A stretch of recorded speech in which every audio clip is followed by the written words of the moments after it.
Alright, so I had a screw up and we spent the day undoing the screw up. I welded in these back fender aprons. You can see where I've got weld through primer sprayed now. Had to bust all those spot welds loose because the hood didn't fit with these new hinges. So today was Christmas. I got these new fancy things in.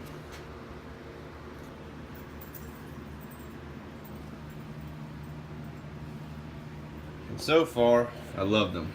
They're from Mustangs to Fear, all billet aluminum. They have a little adjuster screw right here that allows you to adjust the tilt up and down. Came with these nice little fancy shocks, which I haven't installed yet for obvious reasons, and some nice fancy stainless hardware. Alright, you can go ahead and set it down. So it kind of worried me whenever I first got it up. I still have to do some adjustment because the hinge back here hits on the cowl, so I'll have to indent the cowl a little bit. I don't know if the cowl was just a hair too far forward or if this inner apron was just a hair too low. Whatever reason, it barely touches it and I don't want any interference, so I'm gonna indent it. This side is sitting a little low, but the hood hinge itself is maxed out on upward elevation. I can't raise it any higher. It can only go down. It's raised to the max on both sides. The other side barely clears. So this side, we were able to bolt up the fender, and granted, you can see the lines, the hood slid over because the aprons aren't welded, but the hood gap was good on this fender. This one over here will require a little bit of finagling, that's why we don't have it bolted up. My headlight bucket on this fender, is like the piece that's welded that bolts to these. This piece here is like bolted crooked. I don't know if you can tell, but it's like kicked this way. And it needs to be leveled, so I'll have to end up drilling those spot welds and re-welding them because it doesn't want to bolt up right. This hole didn't want to line up right, this bolt, so I'll probably end up having to elongate one of these oval holes to get it to bolt up. But this side's sitting a little high. We raised it earlier because this peak right here wanted to rub. It actually took off a little layer of the epoxy, which isn't a big deal because we'll be respraying the whole thing again anyways.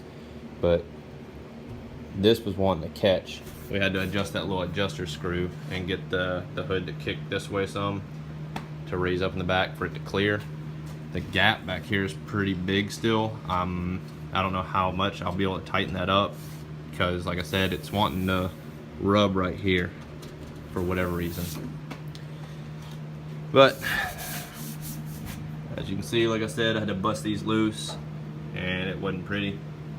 Both sides kind of got jacked quite a bit from the well, you can't see this side, but they got jacked quite a bit because the all the welds, you can see where it's ground away there.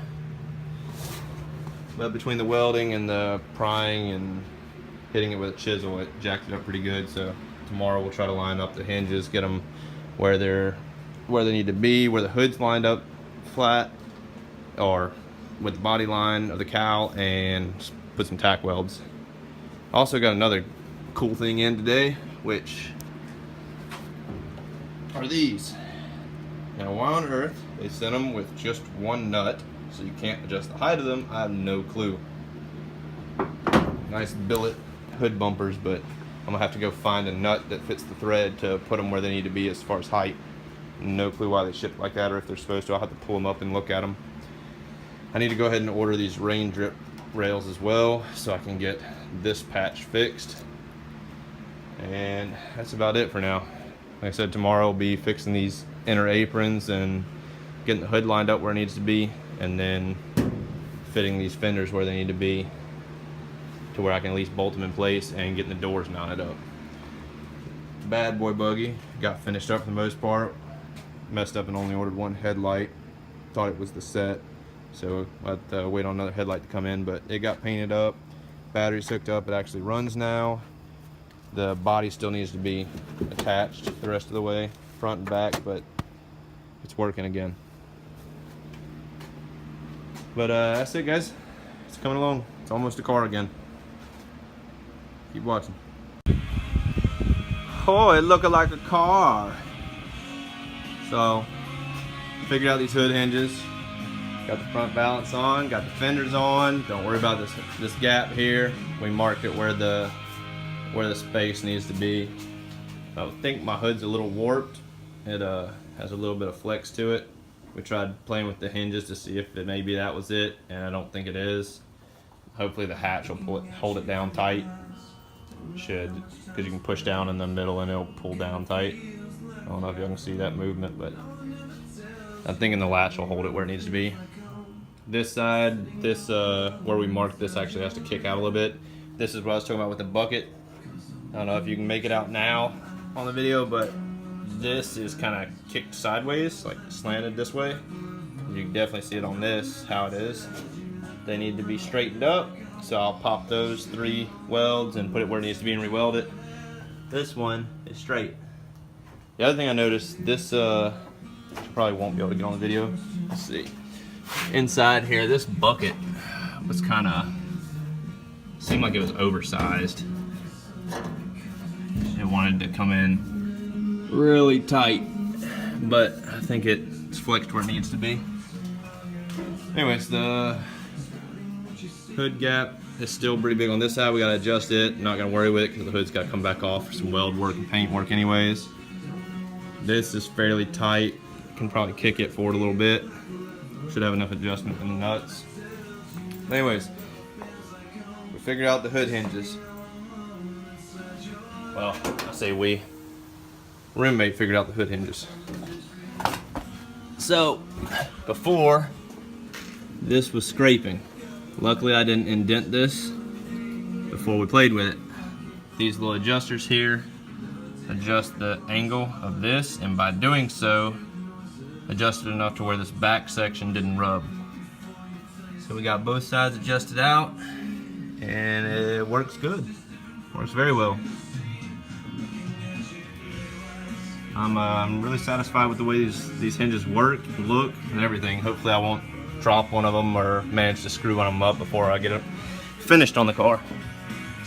But anyways, oh well, you can't see the outside, but you see I mentioned before I weld through primered this. Weld through primered. See, I can go underneath the fender here. I just ran a bolt with a washer to pinch it in place where it needs to be for the time being so we could test fit everything.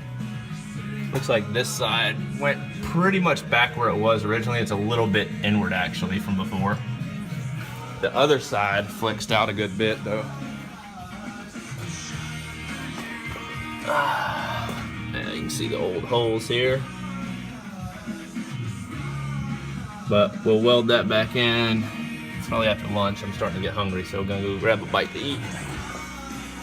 I'll at least come back and tack it in place where it needs to be. So they're all ground clean in here. And so that's where we're at right now. And I figured out these bumpers too. I'm pretty sure the original had a nut welded on the bottom. I just threw one of these clip nuts, C-clip nuts on, just for reference. I don't think I'll leave these just because of the way they are. I think I'll end up just putting a nut on the underside, just a stainless nut, and be done with it. I don't feel like welding it onto there and etc. So that'll also allow it to move around a little bit if I need to. But oh, the paint pinned these, mark where they need to be. See how it's got a gap there? That's because this actually needs to push in to close up this gap a little bit more. Pretty sure that's supposed to be tighter, like the other side. And these still need to be welded. The upper apron, the cowls, which they fit so much better now that we adjusted the inner aprons. But that's it, guys. Thanks for watching. I'll try to see if I can get some video of some weld work.